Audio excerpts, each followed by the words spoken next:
بسم اللہ الرحمن الرحیم۔ جیسا کہ آپ کو معلوم ہے کہ آج کل ہم صرف لائیو سٹریمنگ کے ذریعے سے یہ درس آپ تک پہنچا رہے ہیں۔ اللہ تعالیٰ یہ پیغام ٹی وی کی ٹیم کو جزائے خیر دے، وہ یہاں پہ موجود ہیں، اور باقی یہاں پہ جو عام حاضرین کی جو تشریف آوری ہے اس پر یہ کرونا وائرس کے حالات کی وجہ سے پابندی لگائی ہوئی ہے حکومت کے احکام کے پیش نظر۔ تو لائیو سٹریمنگ کے ذریعے سے جو سوالات ہم تک پہنچے ہیں، ادروائز تو حاضرین سوال کرتے ہیں، لائیو سٹریمنگ کے ذریعے سے جو گزشتہ 2-3 ہفتے سے ہماری پریکٹس جاری ہے، 2 سوال ہم تک پہنچے۔ پہلا سوال جو پروڈیوسر صاحب نے مجھے بتایا وہ یہ کہ ایک آدمی کہتا ہے کہ میں پاکستان میں رہتا ہوں اور ہر سال رمضان میں سعودی عرب چلا جاتا ہوں، تو چونکہ سعودی عرب کے اور پاکستان کے جو چاند کا بھی فرق ہوتا ہے، چاند کی رویت کا، اور عید کے ایام کا بھی اور رمضان کا بھی 1 آدھ دن کا فرق ہوتا ہے، تو کیا اس میں کوئی گناہ تو نہیں ہے یا کوئی حرج تو نہیں ہے؟ کوئی حرج نہیں ہے کہ اس میں کیا بات ہے، آپ جس جگہ پہ ہوں گے، کیونکہ قرآن کا حکم ہے کہ فمن شاہد منکم الشہر فلیصم، جو بھی تم میں سے اس مہینے کو پائے اس کو روزے رکھنے پڑیں گے۔ لہٰذا اگر آپ سفر کے دوران کسی ایسی کیفیت میں ہوتے ہیں کہ پاکستان میں ہوں تو وہاں بھی روزہ ہو، اور آپ سعودیہ میں ہوں تو وہاں بھی روزہ ہو، تو یعنی وہاں 1 دن پہلے شروع ہو جاتا ہے اور آپ نے وہاں روزہ رکھا ہوا ہو اور پھر آپ پاکستان آ جائیں تو پھر یہاں بھی آپ کا روزہ ہو، تو چاہے روزے آپ کے 31 ہو جائیں پھر بھی آپ کو روزے رکھنے ہی پڑیں گے، اس لیے کہ جس ملک میں جس سرزمین پہ اس وقت آپ موجود ہیں اس وقت تک وہاں پہ رمضان موجود ہے تو آپ کو روزہ رکھنا پڑے گا، گنتی وہاں کے حساب سے پوری کرنی پڑے گی جہاں پہ آپ موجود ہیں۔ اور اگر آپ پاکستان سے سفر کر کے وہاں سعودیہ جاتے ہیں اور اگر آپ کا کوئی روزہ اس وجہ سے رہ جاتا ہے تو اس کی گنتی آپ کو پوری کرنی پڑے گی۔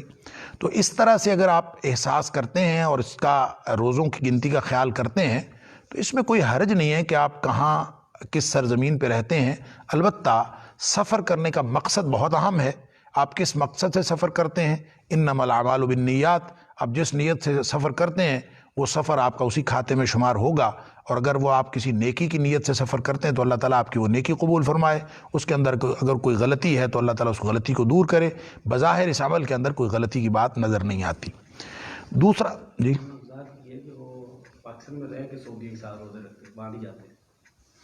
اچھا، یہ سوال سمجھنے میں غلطی ہوئی ہے، سبحان اللہ۔ وہ پروڈیوسر صاحب فرما رہے ہیں کہ انہوں نے وضاحت کی ہے کہ میں رہتا تو پاکستان میں ہی ہوں، سعودیہ نہیں جاتا، لیکن میں روزے سعودیہ کے چاند کے حساب سے رکھتا ہوں، سبحان اللہ۔ تو یہ تو پھر اس سے میں ایک مشورہ آپ کو اور دوں گا، آپ یا نمازیں بھی سعودیہ کے وقت کے مطابق پڑھ لیا کریں، کہ وہ جو جس وقت وہ نماز پڑھ رہے ہوتے ہیں اس وقت آپ نمازیں پڑھا کریں۔ تو یہ تو بالکل ہی ایک مضحکہ خیز بات ہے کہ آپ جہاں رہ رہے ہیں وہاں کے اوقات کا خیال نہ رکھیں، جہاں رہ رہے ہیں وہاں کے مطلع کا خیال نہ رکھیں، اور رمضان یا کوئی بھی جو چاند دیکھنے کا معاملہ ہے، دیکھیں البتہ اس میں ایک پہلی بات تو یہ ہے کہ یہ درست نہیں ہے کہ آپ جس ملک میں رہ رہے ہیں اسی ملک کے مطلع کا خیال ہوگا، اسی جگہ کا مطلع کا خیال ہوگا، اسی جگہ پہ چاند کی رویت کا اعتبار ہوگا۔ نمبر 1 بات تو یہ۔ دوسری بات اس میں اس کا جو دوسرا پہلو ہے وہ یہ، البتہ چاند کی رویت وہ کسی ایک جگہ کی رویت دوسری جگہ کے لیے قابل اعتبار ہے کہ نہیں ہے، یہ مسئلہ مختلف ہی ہے، اس میں علماء کا اختلاف ہے، اور یہ اختلاف موجود ہے، اور یہ پہلے بھی ہر رمضان میں یہ چاند کے مسائل پیدا ہوتے ہیں، ہر عید پر چاند کے مسائل پیدا ہوتے ہیں، پوری دنیا میں پیدا ہوتے ہیں۔ لہٰذا یہ اپنے اپنے ملکوں میں، اور خاص طور پہ وہ ممالک جہاں مسلمان اقلیت میں ہیں، امریکہ، برطانیہ، یورپ وغیرہ، وہاں تو اور زیادہ مسائل پیدا ہوتے ہیں، کہ اس کی وجہ یہ ہے کہ وہاں چاند کوئی سرکاری سطح پر اعلان بھی نہیں ہوتا، اور چاند کی رویت تو ہوتی بھی نہیں، مطلع کی وجہ سے بادل وغیرہ رہتے ہیں اس کی وجہ سے ہوتی نہیں، وہ پھر کسی نہ کسی قریبی ملک کی رویت کا اعتبار کرتے ہیں۔ بعض لوگ جو ہیں سعودیہ کو فالو کرتے ہیں، بعض لوگ کسی قریبی ملک مثلا موراکو وغیرہ کو فالو کر لیتے ہیں، ان کے لیے یہ مسائل۔ لیکن پاکستان جیسا وہ ملک جہاں پہ ایک سسٹم بھی موجود ہے اور سرکاری سطح پر رمضان کے آنے یا نہ آنے کا اعلان بھی کیا جاتا ہے اور رویت بھی یہاں پہ چاند کی ہوتی ہے، تو وہاں پہ ایک خواہ کسی دوسرے خطے کی رویت کا خیال کرنا یہ کسی طور بھی درست نہیں ہے۔ یہ عملی طور پہ اس سوال کا پہلا حصہ تو یہ ہے۔ لیکن جو دوسرا حصہ ہے وہ بہت قابل غور ہے، جو میں نے عرض کیا کہ مختلف فی ہے، مختلف فی کی ہے، مختلف فی اس میں کیا بات ہے، وہ مختلف فی یہ ہے، اختلاف اس بات میں ہے کہ کیا ایک جگہ کی رویت کا خیال، ایک جگہ کی رویت کا اعتبار دوسری جگہ پہ بھی ہو سکتا ہے کہ نہیں۔ اکثریت علماء کی یہ سمجھتی ہے کہ ایک جگہ کی رویت کا اعتبار دوسری جگہ سے نہیں ہو سکتا، الا یہ کہ کوئی مجبوری ہو، جیسا کہ یورپی ممالک کے اندر جہاں چاند نظر نہیں آتا ان کو مجبوری ہے، وہ کسی قریبی ملک کے لیے کرتے ہیں تو وہ سعودیہ سے کر لیتے ہیں، کوئی موروکو سے کر لیتے ہیں، تو یہ وہاں کا اجتہادی مسئلہ تو یہ ہو سکتا ہے۔ لیکن جہاں پہ رویت ہو سکتی ہے وہاں کی رویت چھوڑ کر کسی اور علاقے کی رویت کا خیال کرنا کیا یہ درست ہے کہ نہیں، یہ ایک اختلافی مسئلہ ہے جس میں جمہور کی رائے یہ ہے کہ ایسا نہیں ہونا چاہیے۔ علماء کرام کا خیال یہ ہے کہ ہر جگہ کا اپنا مطلع ہوتا ہے، اور نبی پاک صلی اللہ علیہ وسلم کا چونکہ یہ فرمان ہے صوموا لرؤیتہ وافطروا لرؤیتہ، کہ روزہ جب رکھنا شروع کرنا ہے تو وہ بھی چاند دیکھ کر کرنا ہے، اور اگر روزہ رکھنا بند کرنا ہے یعنی رمضان مکمل کرنا ہے تو بھی چاند دیکھ کر، اور اگر چاند نظر نہ آئے، بادل وغیرہ ہوں تو پھر 30 دن پورے کر لینے ہیں، سادہ سا معاملہ ہے۔ لیکن اس میں یہ جو اختلاف کا دوسری رائے جو علماء کی ہے وہ یہ کہ ایک جگہ کی رویت وہ پوری دنیا کے لیے کافی ہے، یعنی صوموا لرؤیتہ وافطروا لرؤیتہ، روزہ چاند دیکھ کے روزہ رکھو اور چاند دیکھ کر روزہ ختم کرو، تو اس کا مطلب یہ ہو سکتا ہے کہ چاند پوری دنیا میں کسی ایک جگہ بھی نظر آ گیا تو کیا پوری دنیا والے اس رویت کا اعتبار کر سکتے ہیں، جیسا کہ سوال میں کہا گیا کہ پاکستان والے بھی سعودیہ کی رویت کا خیال کر لیں۔ تو اس کے بارے میں ہر سال سائنسی اعتبار سے بھی اور شرعی اعتبار سے بھی بہت بحث چلتی ہے، اس پہ کتابیں بھی لکھی گئی ہیں، اور ویسے بھی نبی کریم صلی اللہ علیہ وسلم کی جو قرب قیامت کی نشانیاں جو آپ نے بتائی ہوئی ہیں، آپ کی پیشین گوئیوں میں یہ پیشین گوئی بھی موجود ہے کہ قرب قیامت چاند دیکھنے کے بارے میں بڑے جھگڑے ہوں گے، تو ہم وہ جھگڑے جو ہیں وہ بڑے عروج پہ پہنچے ہوئے دیکھتے ہیں کہ لوگ جھگڑے کرتے ہیں۔ تو اب اس میں میری رائے یہ ہے کہ جب آپ ان علماء کی آراء کو دیکھیں کہ جن علماء نے ایک ہی جگہ کی رویت کو پوری دنیا کے لیے کافی قرار دیا ہے، معتبر قرار دیا ہے، اور اس کے وہ جو دلائل دیتے ہیں ان کو اگر آپ دیکھیں اور سائنسی جو اکتشافات ہیں ان کو بھی ساتھ اٹیچ کریں تو اس بات میں کوئی حرج محسوس نہیں ہوتا کہ اگر پوری دنیا کے علماء اس بات پر متفق ہو جائیں کہ کسی ایک مشترکہ مقام کی رویت کو پوری دنیا کے لیے رویت اگر تسلیم کر لیا جائے تو نبی پاک صلی اللہ علیہ وسلم کے اس فرمان کی خلاف ورزی ہرگز نہیں ہوتی کہ صوموا لرؤیتہ وافطروا لرؤیتہ، کہ اگر اس کی رویت ایک جگہ ہو گئی ہے تو دوسرے ملک میں بھی وہ قابل قبول ہونی چاہیے۔ اور اس سے جو دوسرے علماء کو، یعنی پہلے قسم کے علماء کو جو اختلاف ہوتا ہے وہ کہتے ہیں نہیں جی مطالعے کا اختلاف ہوتا ہے، ایک جگہ کا مطلع دوسری جگہ سے مختلف ہے، لہٰذا وہ اختلاف ختم کیسے کریں گے آپ، تو ہر جگہ کی اپنی رویت ہوگی۔ تو اس کے لیے جو دوسری قسم کے علماء ہیں ان کا جواب یہ ہے کہ کراچی میں چاند دیکھا جاتا ہے اور اسی چاند کی رویت کو پشاور میں بھی قابل قبول قرار دے دیا جاتا ہے اور لاہور میں بھی قابل قبول قرار دے دیا جاتا ہے، تو کیا کراچی کا مطلع اور لاہور کا مطلع اور پشاور کا مطلع ایک ہے؟ ظاہر ہے یہ بھی فرق ہے۔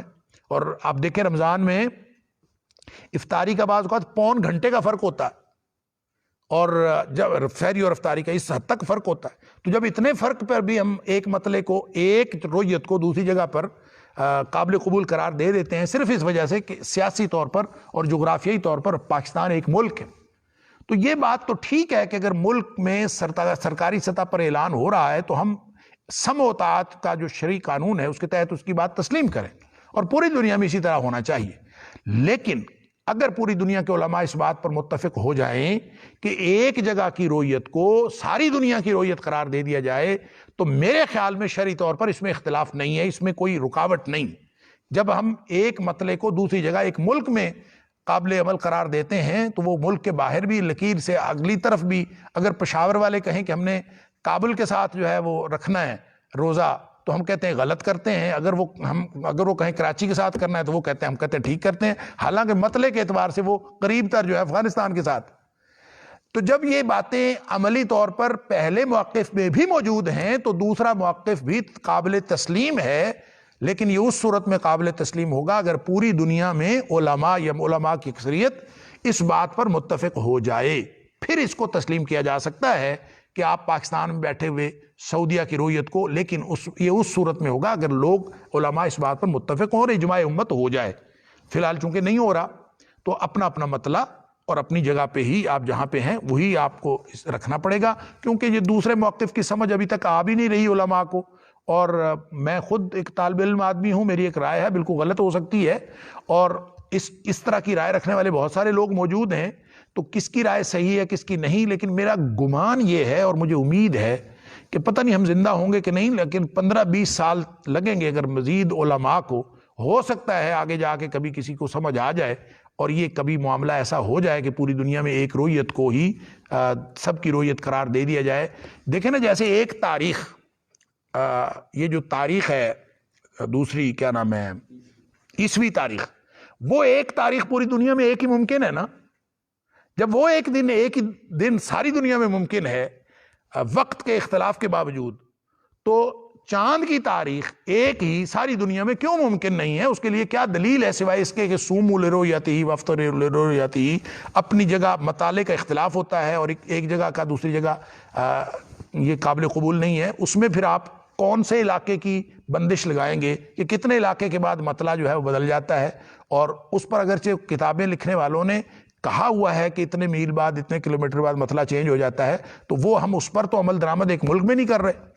تو جب اس پر عمل نہیں ہو رہا تو اس جدید دور میں جب دنیا گلوبل ولیج بن گئی ہے اور ایک سیکنڈ میں خبر جو ہے وہ پوری دنیا میں پھیل جاتی ہے، تو ایسے میں اگر یہ طے کر لیا جائے کہ ایک ہی تاریخ میں ایک ہی رویت کو کسی مرکزی جگہ کو، اور مرکزی جگہ اگر ہم دیکھیں گے تو پھر وہ سعودیہ ہی ہے، پھر وہ خانہ کعبہ کو اللہ تعالیٰ نے بڑی ایک مرکزی جگہ عطا فرمائی ہے.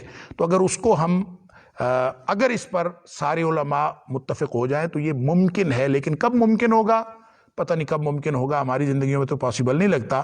شاید اس کے بعد کوئی اگلی نسل اس کو دیکھے، لیکن اگر یہ اس پر اجماع امت ہو جائے گا تو وہ اور بات ہے. فی الحال ہم اس کو تسلیم نہیں کر سکتے.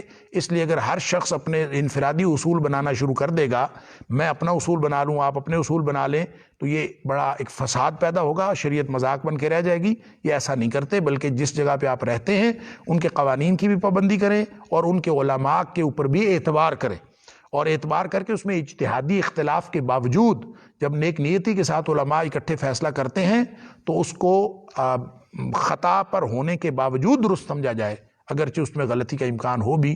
تو یہی نقطہ نظر میری سمجھ میں درست ہے شریعت کی نگاہ میں، اور ہمیں اسی پر عمل کرنا چاہیے، نہ کہ ہم اپنی مرضی سے کسی ملک کی، اگر آپ سعودیہ کی رویت کو پاکستان میں بیٹھے ہوئے اس کا اعتبار کرتے ہیں تو کل کوئی اور اٹھے گا، وہ کہے گا میں مصر کی رویت کو تسلیم کرتا ہوں، کوئی اور اٹھے گا وہ کہے گا میں فلاں ملک کی رویت کو تسلیم کرتا ہوں.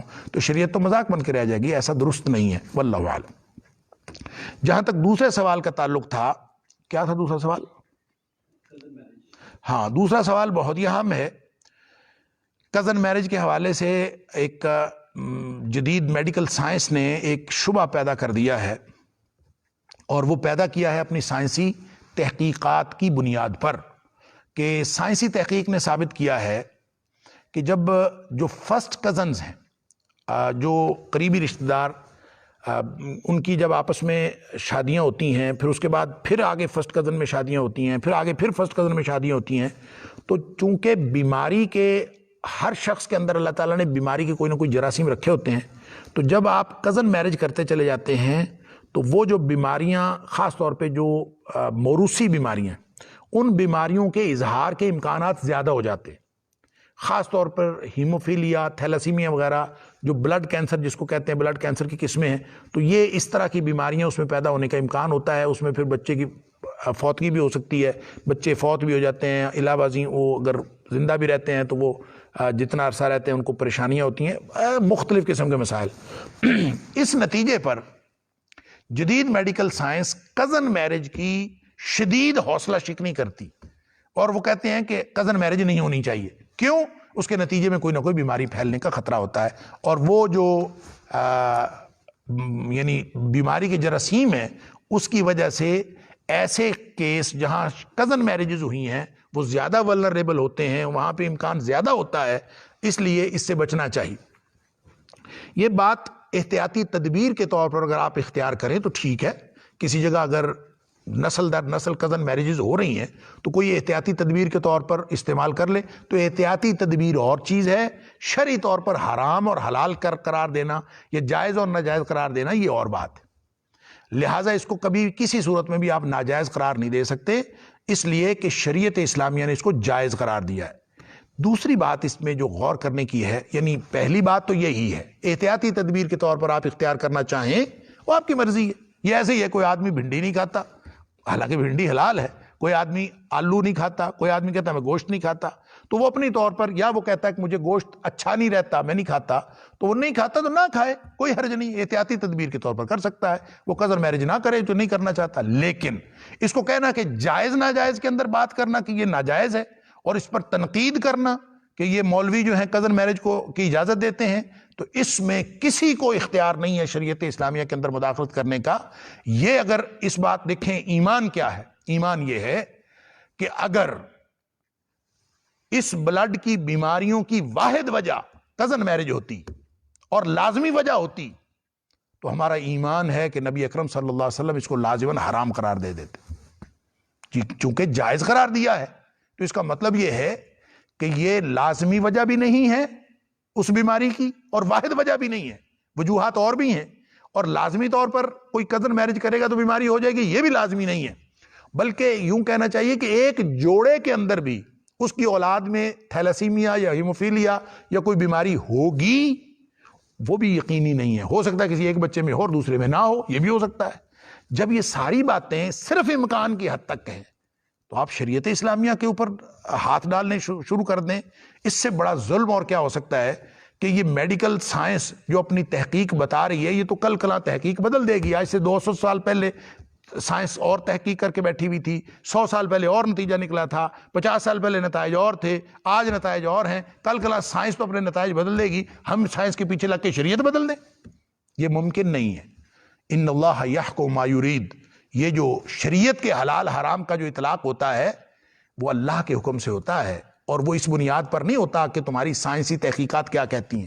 سائنس اگر آج تحقیق کرے کہ بکرے کے گوشت کے اندر بیماریاں ہوتی ہیں اور خنزیر کے گوشت کے اندر فائدے ہوتے ہیں، اگر سائنس یہ تحقیق کرے تو سائنس کی ساری تحقیقات کے باوجود خنزیر حرام رہے گا اور بکرا حلال رہے گا۔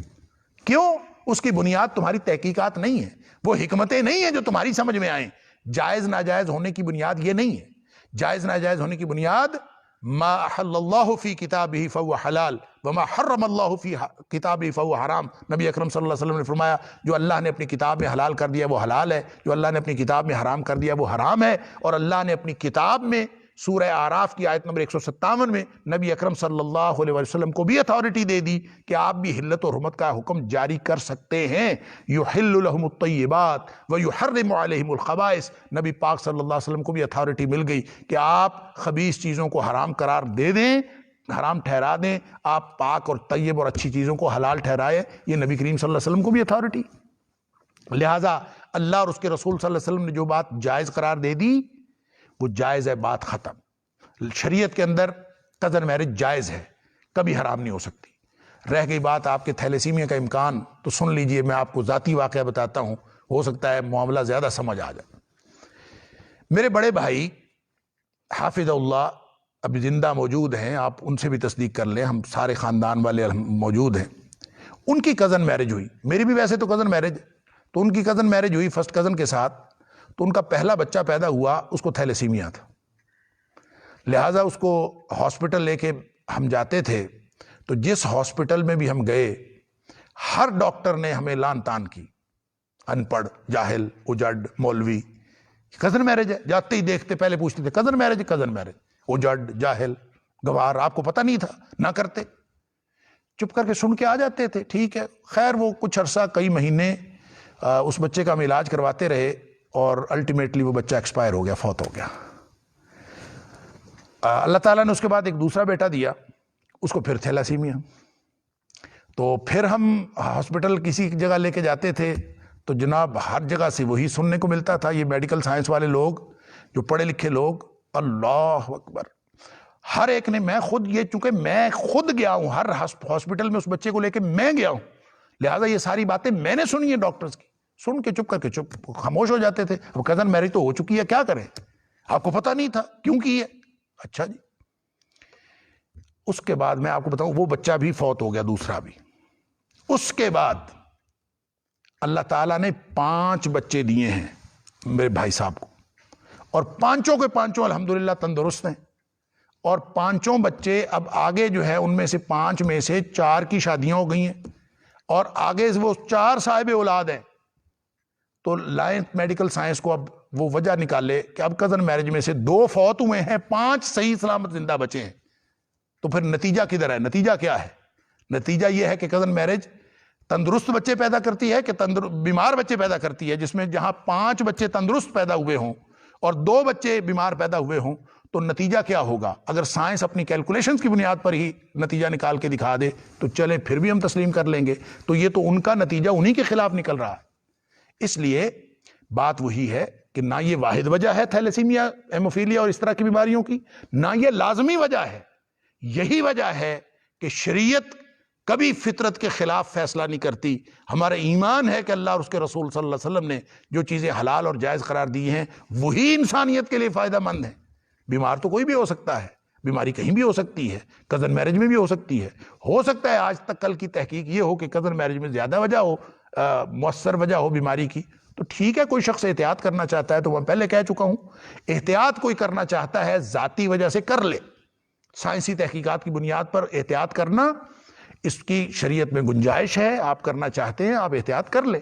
رہی بات جائز ناجائز کی یا حلال حرام کی, آپ شریعت اسلامیہ کے اندر مداخلت نہیں کر سکتے, اور اللہ اور اس کے رسول صلی اللہ علیہ وسلم نے جو چیز ہمارے لیے جائز قرار دی ہے یقیناً وہ ہمارے لیے الٹیمیٹلی فائدہ مند ہی ہے, اس کے اندر نقصان کا کوئی امکان نہیں. یہ ایمان رکھنا چاہیے. اگر یہ ایمان نہیں ہے, متزلزل ہو رہے ہیں, متردد ہو رہے ہیں, تو پھر اپنے ایمان کی فکر کریں. اللہ تعالیٰ مجھے اور آپ کو, ہم سب کو صحیح ایمان نصیب فرمائے. کوئی اور سوال ہے؟ ہاں. سوال یہ ہے کہ قرآن مجید میں بار بار غور و فکر کرنے کا کہا گیا ہے. یہ غور و فکر کرنے کا حکم عامی لوگوں کو ہے یا کچھ خاص لوگوں کو ہے؟ اور اگر یہ عام لوگوں کو ہے تو اس کے اصول و ضوابط ہیں, یا جیسے جو بندہ جیسے غور کر کے جو نتیجہ حاصل کر سکتا ہو وہ کر لے؟ ماشاءاللہ سوال بہت اچھا ہے. کہتے ہیں کہ قرآن حکیم میں جو غور و فکر کا حکم دیا گیا ہے بار بار, تو کیا یہ خاص لوگوں کو ہے یا ہر شخص کو ہے کہ غور و فکر کرے؟ اور پھر اگر ہر شخص غور و فکر کرے تو وہ جو مرضی نتیجہ اخذ کر کے پھرتا رہے, پھر وہ صحیح ہوگا یا کوئی خاص لیمیٹیشنز ہیں, وہ حدود کیا ہیں جس کے تحت اس کو غور و فکر کرنے کی اجازت ہے؟ دیکھیں, بات یہ ہے کہ قرآن ڈائریکٹ آسمانوں سے زمین پر نہیں آیا. قرآن آیا ہے نبی کریم صلی اللہ علیہ وسلم کے ذریعے سے. نبی پاک صلی اللہ علیہ وسلم کے قلب اطہر پر نازل ہوا ہے, اس کے ذریعے سے ہم تک پہنچا ہے. اور نبی کریم صلی اللہ علیہ وسلم پر جو ذمہ داری تھی وہ صرف قرآن پہنچانے کی نہیں تھی, سمجھانے کی اور سکھانے کی بھی تھی. یعلمہم الکتاب والحکمہ, نبی پاک صلی اللہ علیہ وسلم کے ذریعے سے ہمیں قرآن سکھایا بھی گیا ہے, اور یہ ذمہ داری تھی نبی پاک صلی اللہ علیہ وسلم پر, یتلو علیہم آیاتہ ویزکیہم, پڑھ کے سنانا بھی, ہمارا باطنی ظاہری تزکیہ کرنا بھی, اور پھر کتاب و حکمت سکھانا بھی. اور اس کو اللہ تعالیٰ نے دوسری جگہ یوں بیان فرمایا کہ وَأَنزَلْنَا إِلَيْكَ الذِّكْرَ, اے حبیب صلی اللہ علیہ وسلم آپ کی طرف ہم نے یہ ذکر نازل کیا ہے, لوگوں کو طرف ڈائریکٹ نہیں نازل کیا. لِتُبَيِّنَ لِلنَّاسِ, تاکہ آپ لوگوں کے اوپر واضح کریں, مَا نُزِلَ إِلَيْهِمْ, کہ ان کے اوپر کیا نازل کیا گیا ہے.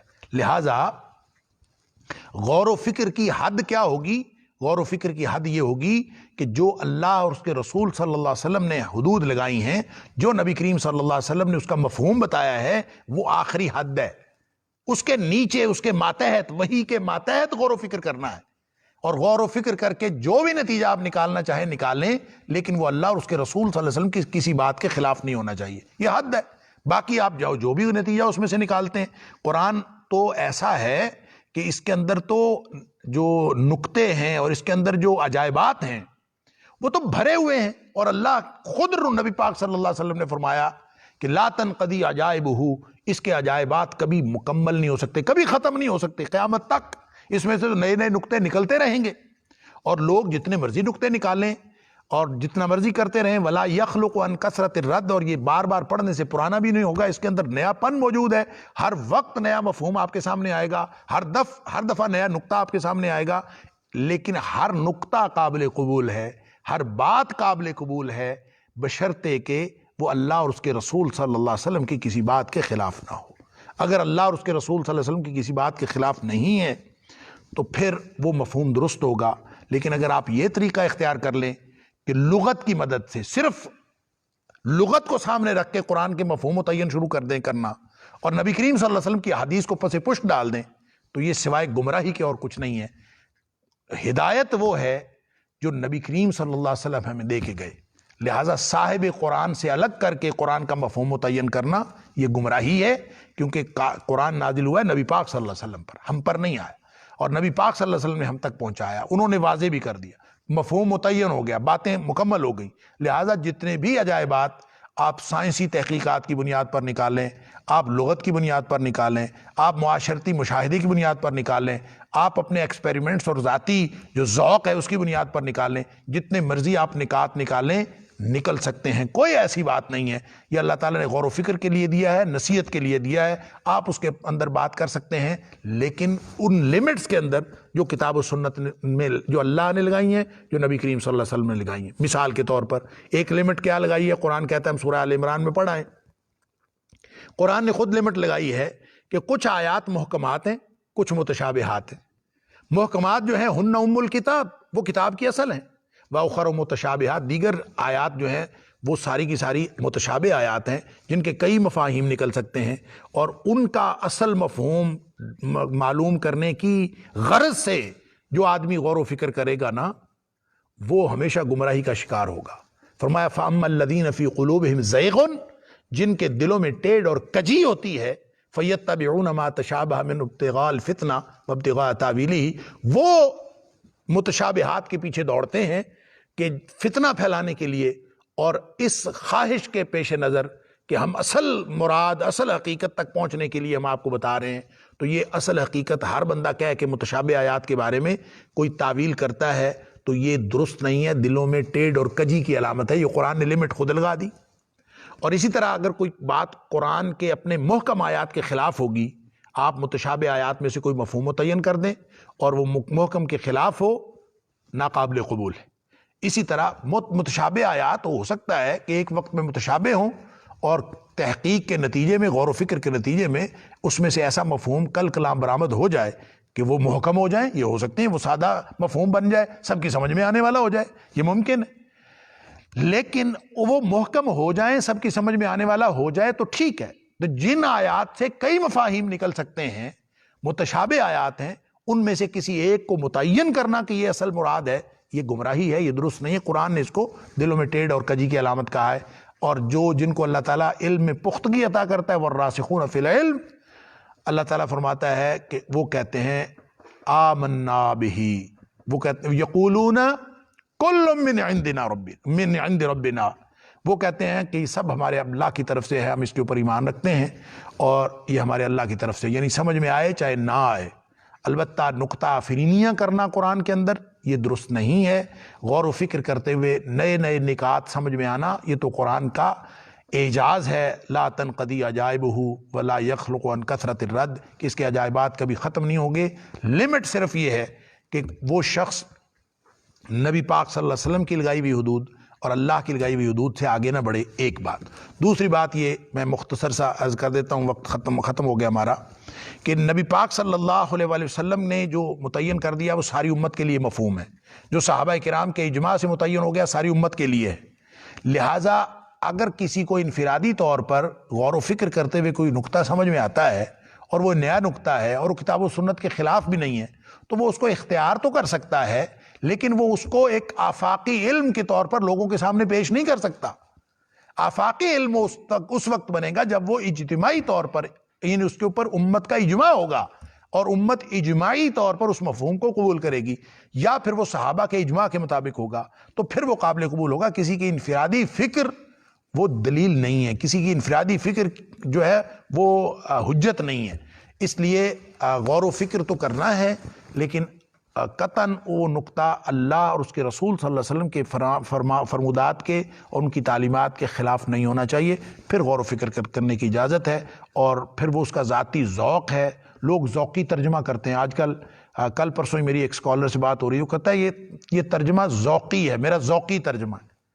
اب ذوقی ترجمہ کسی نے کرنا ہے تو کر کے بیٹھا رہے اپنے گھر، لیکن دوسروں کو تو وہ ترجمہ بتا کے آپ کسی غلط مفہوم کی طرف نہ لے کے جائیں. ذوق کا ترجمہ اور ہوگا، اصول کا ترجمہ اور ہوگا. اصول کیا ہیں؟ اصول یہ ہیں کہ اللہ کے رسول صلی اللہ علیہ وسلم کی بات کے خلاف نہ ہو، نبی کریم صلی اللہ علیہ وسلم نے جو بتا دیا، اور اسی طرح اللہ تعالیٰ نے قرآن میں جو دیگر مقامات پر فرما دیا اس کے خلاف نہ ہو. اللہ تعالیٰ مجھے اور آپ کو کتاب و سنت سمجھنے اور اس پر عمل کرنے کی توفیق عطا فرمائے. اللہم اہدنا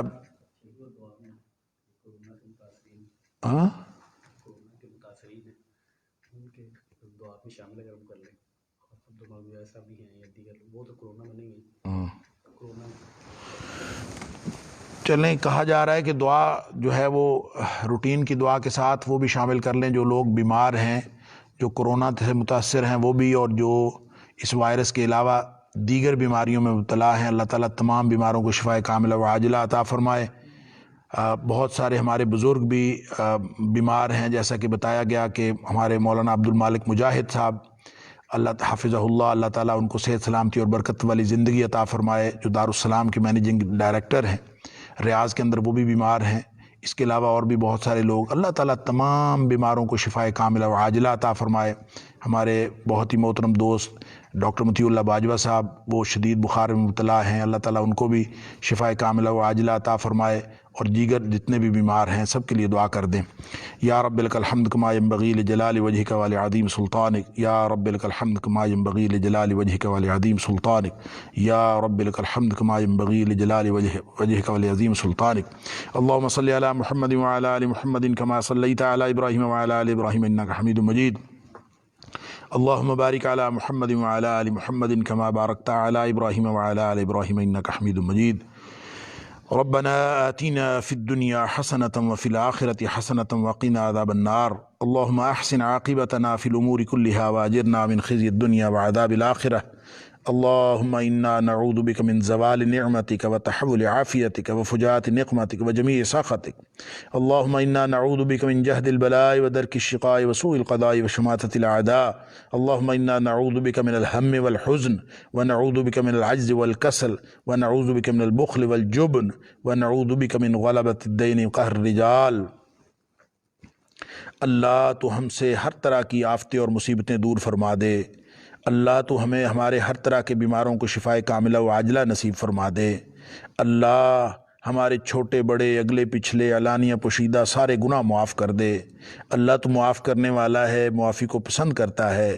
ہم سب ہاتھ پھیلائے تجھ سے معافی کے طلبگار ہیں، تو ہم سب کو معاف کر دے. اللہ ہمارے اہل خانہ کو معاف کر دے، ہمارے آبا و اجداد کو معاف فرما دے، ہمارے دوست احباب کی مغفرت فرما دے. اللہ ساری ملت اسلامیہ کے گناہوں کو معاف فرما دے. اللہ ہمارے گناہ معاف فرما دے. ہم سے ہر طرح کی جسمانی، مالی، نفسیاتی ہر طرح کی مصیبتیں اللہ تو ہم سے دور فرما دے. اللہ ہمیں ایمان اور توکل کی دولت نصیب فرما. اللہ ہمیں ایمان اور توکل کی دولت نصیب فرما. اللہ ہمارے ایمان محفوظ بنا دے. اللہ ہمارے دلوں کو نور ایمان سے بھر دے. اللہ ہر طرح کی مصیبتیں دور فرما دے. اللہ ہر طرح کی مصیبتیں دور فرما دے. اللہ جتنے بھی بیمار ہیں اللہ سب کو شفائے کاملہ و عاجلہ عطا فرما دے. اللہم اشف مرضانا ومرضى المسلمین، اللہم اشف مرضانا ومرضى المسلمین، اذهب البأس رب الناس واشف انت الشافی، اللہم اشف انت الشافی، اللہم اشف انت الشافی، اللہم اشف كل مرضانا شفاء كاملا عاجلا، اللہم اشفنا كلنا شفاء كاملا عاجلا، اللہم اشف انت الشافی لا شفاء الا شفاؤک شفاء لا یغادر سقما. اللہ ہماری دنیا بھی بہترین کر دے، اللہ ہماری آخرت بھی بہترین کر دے. اللہ ہمیں ہر طرح کی محتاجیوں سے بچا لے، دنیا آخرت کی ہر طرح کی محتاجیوں سے بچا لے. اللہ دنیا آخرت کی ہر طرح کی رسوائیوں سے بچا لے. اللہ دنیا آخرت کی ہر طرح کی خوشحالیاں عطا فرما. اللہ دنیا آخرت کی ہر طرح کی عزتیں عطا فرما. اللہ صحت سلامتی اور برکت والی اور اسلام والی زندگی عطا فرما. اللہ جب موت آئے تو ایمان والی موت نصیب فرما. اللہم من احییتہ منا فاحیہ علی الاسلام ومن توفیتہ منا فتوفہ علی الایمان اللہم من توفیتہ منا فتوفہ علی الایمان اللہم اغفر لنا اللہم اغفر لنا اللہم اغفر لنا ولجمیع المؤمنین والمؤمنات والمسلمین والمسلمات الاحیاء منہم والاموات اللہم وفقنا لما تحب و ترضا۔ اللہ ہماری دنیا بھی بہترین کر دے، اللہ ہماری آخرت بھی بہترین کر دے، اللہ ہم سب کو جنت الفردوس کے اندر اکٹھا فرما دے، اللہ ہم سب کو جنت الفردوس کے اندر اپنے حبیب صلی اللہ علیہ وآلہ وسلم کا ساتھ نصیب فرما دے۔ اللہم اہدنا بالقرآن العظیم، اللہم انفعنا بالقرآن العظیم، اللہم ارفعنا بالقرآن العظیم، اللہم اہدنا بالقرآن العظیم، اللہم فقہنا فی الدین بالقرآن العظیم، اللہم اجرنا من النار، اللہم اجرنا من النار بالقرآن العظیم، اللہم ادخلنا کلنا الجنة الفردوس بالقرآن العظیم، اللہم اجعل القرآن لنا اماما ونورا وہدا ورحمہ، اللہم اجعل القرآن ربیع قلوبنا ونور صدورنا وجلاء احزاننا وذهاب همومنا وغمومنا، وصلی اللہ تعالی علی خیر خلقہ محمد وآلہ وصحبہ اجمعین، آمین آمین برحمتک یا ارحم الراحمین۔